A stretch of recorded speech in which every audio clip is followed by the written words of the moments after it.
Assalamu alaikum, dear students. I am Hidayatullah Khan from Queen's Junior College. Today I am going to deliver an important lesson of your NEET or your textbook, Rotational Dynamics. What is the lesson? Rotational Dynamics. Rotational Dynamics. Okay. What do you mean by rotation?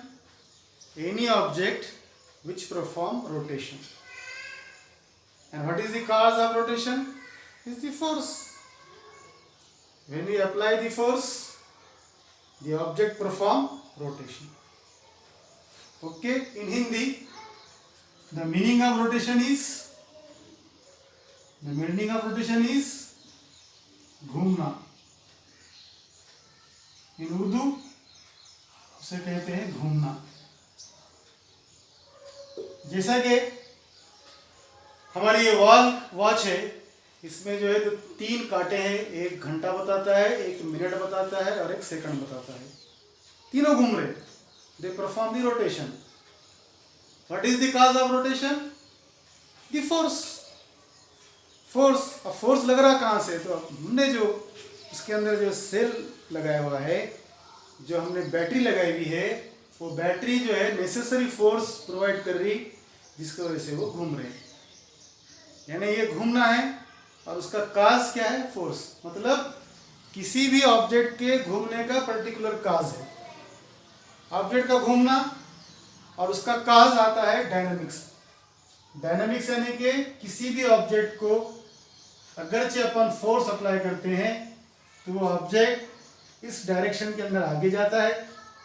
या अगर समझो कोई इस type का object है circular, उसको अगर हम कोई टेंजेंशियल फोर्स अप्लाई करते हैं तो वो ऑब्जेक्ट जो है तो घूमता है.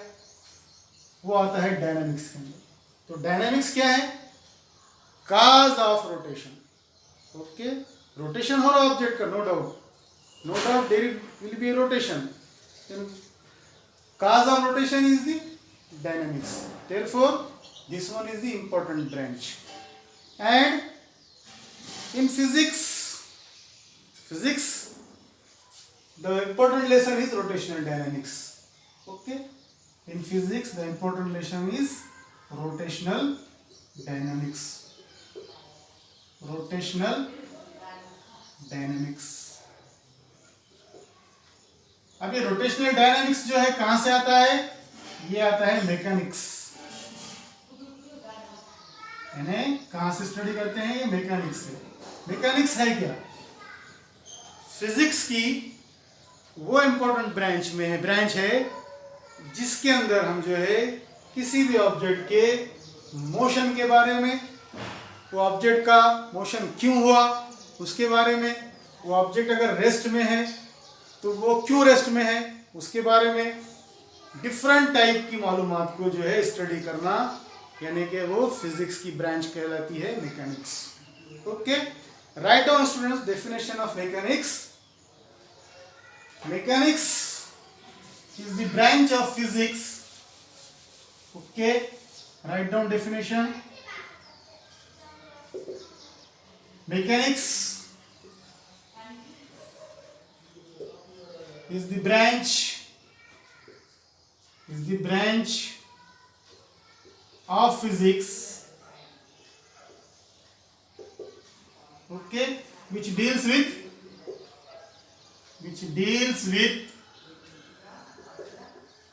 the study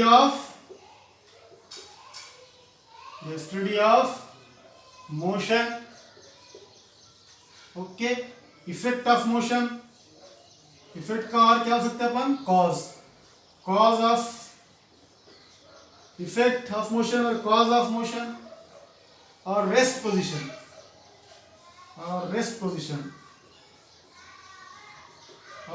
position is the mechanics.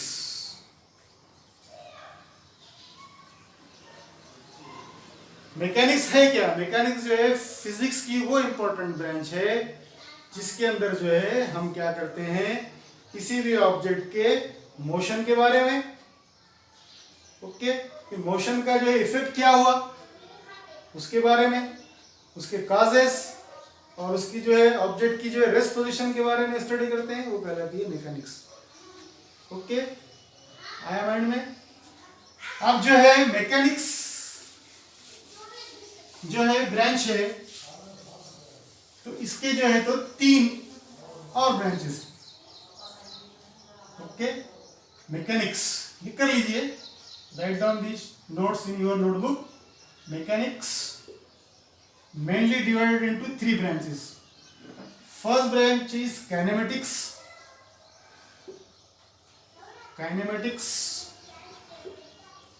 इसकी जो सेकंड ब्रांच है वो है डायनेमिक्स, ओके, और इसकी जो थर्ड ब्रांच है वो है स्टैटिक्स। Remember, okay. काइनेमेटिक्स में क्या होता है, पार्टिकल जो है क्यों परफॉर्म मोशन कर रहा है, the motion of the particle is studied under kinematics. कोई भी ऑब्जेक्ट अगर मोशन परफॉर्म कर रहा है, अगर हमको स्टडी करना है तो वो काइनेमेटिक्स के अंदर। हमको वहां काज नहीं देखना है उसका कि भाई वो क्यों घूम रहा, कार चल रही है, कार टर्न पे घूम रही है, फैन घूम रहा है, क्यों घूम रहा वो नहीं सोचना है ब्रांच में। सिर्फ और सिर्फ ये देखना है सिंपली कि भाई वो जो है घूम रहा है और जो है क्यों घूम रहा है, ये नहीं सोचना है, सिर्फ और सिर्फ घूमने के बारे में देखना है। वो ब्रांच कहलाती है kinematics. It is the branch which deals with the motion of the object. Write down only motion, not causes. Okay. अब उसके बाद वाली ब्रांच आती है वो डायनेमिक्स। डायनेमिक्स जो ब्रांच के अंदर जो है कोई ऑब्जेक्ट अगर मोशन परफॉर्म कर रहा है तो उसका काज मालूम करना। जैसा कि भाई ये घड़ी के एग्जांपल दिया मैंने आपको, घड़ी में जो है 3 कांटे लगे हुए हैं, एक जो है मिनट बताता, एक जो है घंटा बताता, एक जो है सेकंड बताता, तीनों घूम रहे, तीनों रोटेशन परफॉर्म कर रहे। अगर किसी ने भाई क्यों घूम रहे तो जनरली हमारा माइंड कहाँ जाएगा कि भाई वो इसलिए घूम रहे हैं कि उसके अंदर हमने सेल लगाया है। नो डाउट सेल है।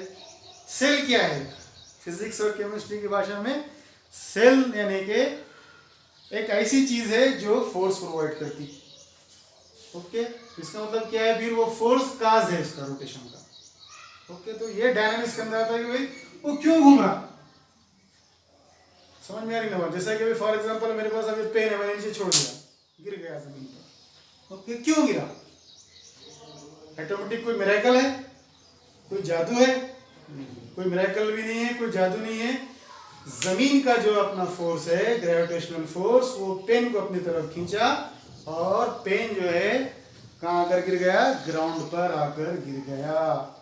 तो इसका मतलब क्या हो गया कि भाई मोशन परफॉर्म किया पेन ने, क्यों, due to effect of gravity. Okay, the motion under gravity, motion of the object, motion pen का हुआ नो डाउट, लेकिन उसका काज क्या है, जो नीचे वाला ग्रेविटेशनल फोर्स है वो उसका काज है, वो डायनामिक्स के अंदर आता है, ब्रांच के अंदर। तो लिख के लीजिए notes, dynamics is the branch of physics which deals with the effect and causes of motion of the object is called dynamics. Okay, once again I am repeating, dynamics is the important branch of mechanics which deals with the effect of motion, cause of motion. Okay, is called as the dynamics. Write down here. Statics. Statics is the very important branch. Suppose the duster is in my hand and duster is at rest. Why duster is at rest? Because all forces acting on this duster are equal. Means it is in equilibrium. It is at rest. Then what is the reason behind this? All forces are equal. जैसा कि समझो कोई अगर बंदा खड़ा हुआ है और उसको अगर समझो इक्वल फोर्स एक्ट हो रहा हूँ, जैसा कि मैं यहाँ खड़ा हुआ हूँ और मुझे ये डायरेक्शन से उतना ही फोर्स लग रहा है, वो डायरेक्शन से इतना ही फोर्स लग रहा, पीछे से उतना ही लग रहा, आगे से इतना ही लग रहा, तो फिर मैं कहाँ जाऊँ, मैं जगह पर खड़ा रहूँगा, मैं रेस्ट में रहूँगा। तो ये जो है ब्रांच में आता है स्टैटिक्स के अंदर। समझ में आ गया आपको? तो हमारा जो लेसन जो है रोटेशनल डायनामिक्स वो किसके अंडर में आता? मैकेनिक्स के अंडर में आता। मैकेनिक्स है क्या? फिजिक्स की इम्पोर्टेंट ब्रांच है। Okay, mechanics is the important branch of physics which deals with the study of motion, effect and causes of motion और rest position of the particle और object. Okay, अब mechanics के कितने branches है? Repeat करो मेरे साथ। मैकेनिक्स के मेनली 3 ब्रांचेस है। एक है कैनेमेटिक्स, एक है डायनेमिक्स और एक है स्टैटिक्स। कैनेमेटिक्स के अंदर क्या होता है? कोई भी ऑब्जेक्ट अगर मोशन परफॉर्म करता है तो वो स्टडी आती है काइनेमेटिक्स के अंदर। सिर्फ मोशन परफॉर्म कर रहा है ये ऑब्जर्व करना है। We have to only observe the motion of the object. Clear? किसी का भी मोशन, हाँ सही बोल रहे हैं आप, वो मोशन जैसा कि भाई कार जा रही है तो इट परफॉर्म मोशन। अब वो क्यों जा रही है, क्या उसके पीछे काज है, वो नहीं सोचना है, वो है काइनेमेटिक्स। और दूसरी ब्रांच है डायनामिक्स। अब यहाँ सोचना है कि भाई कार जो है आगे जा रही है तो कौन आगे ले जा रहा है?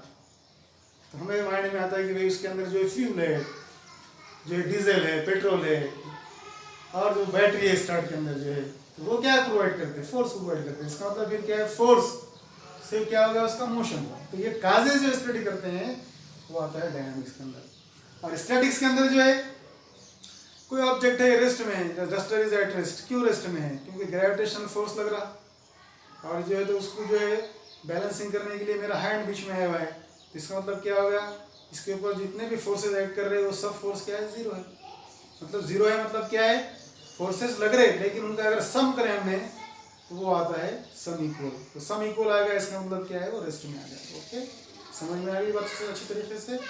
ये हो गई तुम्हारी स्टैटिक्स पोजीशन। अब काइनेमेटिक्स की ब्रांच में जो है आना है हमको, 1 बाय 1 हम आ रहे हैं काइनेमेटिक्स में। काइनेमेटिक्स के जो है तो और जो है 3 टाइप है। काइनेमेटिक्स के जो है और 3 टाइप है। कौन कौन सा है? इसके अंदर मोशन हो रहा है तो मोशन जो होता है 1D मोशन, ये 11th में पढ़ा हुआ है हमने। 2D मोशन, ओके, और 3D मोशन। अब 1D मोशन क्या होता है? एक मतलब और रिपीट कर रहा हूं मैं, 11th में हो गया था। I am once again repeating, we have completed this topic in 11th standard. Okay, 1D motion. Suppose this object is at this position. If the object is performing motion along the straight line, means the object is at A. I have applied a force F. It comes to the position B after some time, means it performed the motion. And what is the cause? Force. This is the motion in one direction. This is called as the translatory motion, 1D motion. 1D motion along x-axis, along y-axis, along z-axis, only in one directional, unidirectional, means translatory, straight motion is called as the 1D motion. In 2D motion, the particle covers distance in x direction, in y direction. This one is the y-axis, this one is x-axis. Suppose this is the object. I have applied or given a force to the object. Then the object covers the distance in vertical direction, in horizontal direction. In vertical, y-axis के along में भी घूम रहा और x-axis के along में भी घूम रहा। जैसे कि अगर मैं यहाँ फुटबॉल रख दिया और फुटबॉल को किक किया तो फुटबॉल क्या होता है? कुछ देर जो है हवा में भी होता है और जो है हवा में आने के बाद जो है फिर क्या होता है? डोबारा ग्राउंड पर चल जाता है। इसका मतलब क्या है? वो ऊंचाई पे भी जाता और साथ में अगर अर्थ से देखे अपन ने तो दूरी जो है तो हॉरिजॉन्टल डिस्टेंस भी ट्रैवल करता है। इसका मतलब क्या है? It performs both motion, means 2D motion in x axis, in y axis. हमारा सर्कुलर मोशन में क्या होता है? जैसा कि रोटेशन मोशन जो चल रहे हैं उसमें सर्कुलर मोशन पढ़ना है।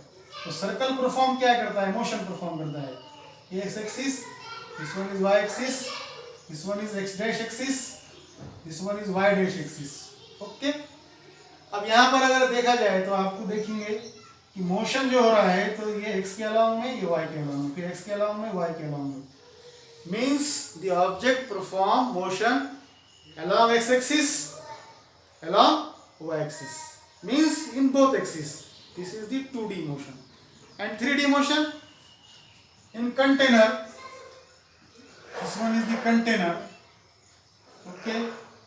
And I have put a gas molecule or gas in the container. The gas molecules perform motion in all random direction. अरे बाबा, जैसा कि कमरा है, कमरे के अंदर आपने कोई सेंट ला के रख दिए, क्या है वो सेंट के अंदर गैस के मॉलिक्यूल्स है, तो आपको क्या होता है पूरे कमरे में जो है तो उसकी जो है सेंट सुनी आती है। क्यों? क्योंकि वो जो है सेंट के जो मॉलिक्यूल्स है, गैस मॉलिक्यूल्स पूरे कमरे को ऑक्यूपाई करे। इसका मतलब उनका जो मोशन हो रहा है वो क्या हो रहा है, एट रैंडम हो रहा है, कॉन्सिव डायरेक्शन के अंदर। उसे कहते हैं हम 3D मोशन। तो हमें जो 3D तो नहीं पढ़ना है अभी यहाँ पर, हमको पढ़ना है 2D motion.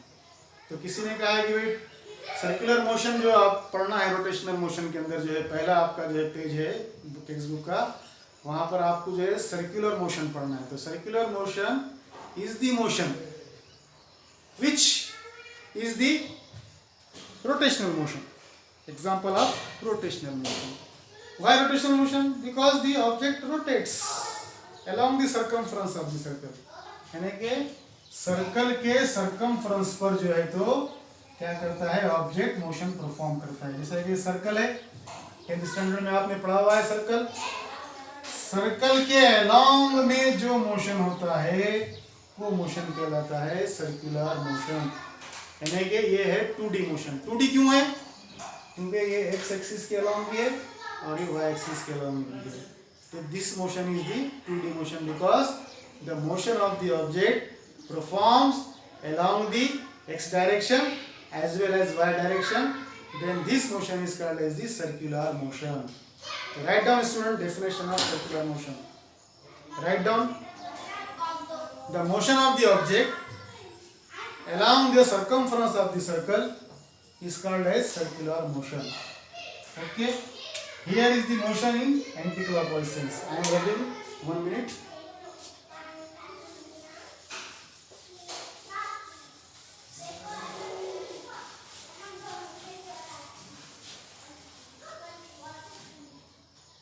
Okay, students. This one is the circle. Okay. This one is the object. Suppose the object is at A. Suppose the object is at A. After some time, it goes to B.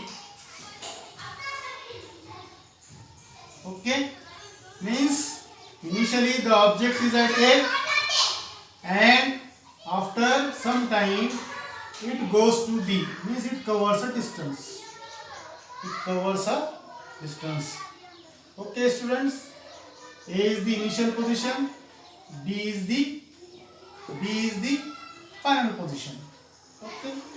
This one is the arc. This one is the arc. Arc AB. In 10th standard you have learned arc. Okay.